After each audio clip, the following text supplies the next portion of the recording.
မုံညင်းညင်စေးကြည့်လို့ခွေးစီကိုပဲကျွန်တော်ဝဲစားတယ်တို့တွေငငယ်တုန်းကပဲမြင်လောက်ရှိသေးတာမို့ခွေ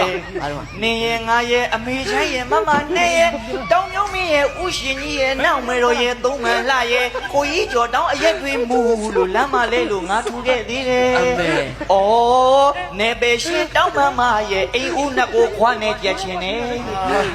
နောက်စားသားပို့ကောင်းတယ်အမေရင်ဟာဥရှင်ကြီးရဲ့ဆောင်ကိုခဏဆိုငါကပြီးချင်းတွင်မြင်မှလေလို့စီတယ်နှကောင်းကြချောင်းမှာနော်ကွယ်အမေရွှေနှမေးလူတာငါတွေပေါ်တယ်ပုတ်ပါမယ်တော့ကြော်ပြောင်းမှာထမ်းတက်တာချီချောကြကရဲ့ဘိုးဘိုးအောင်လန်းဆွဲတာထမင်းကျွပြီးဆောင်ကိုကြလာတယ်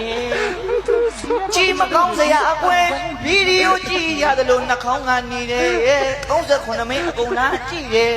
မောင်တင်လေတောင်းတပည့်ဖို့ပြည်ပြီးမြင်ဘူးအောင်ဆိုအပြေးလာကြည့်တာခလုတ်တိုက်ခါလဲအပေါ်ကထမင်းသူ့ပေါ်လာဆွတ်တယ်ဒါမျိုးတွေကျုပ်ကပြောတော့နတ်ကြီးတွေဝိုင်းကင်လိုက်မယ်တော်ပြီရထောရဲ့ကျွန်တော်ထိုင်အောင်မယ်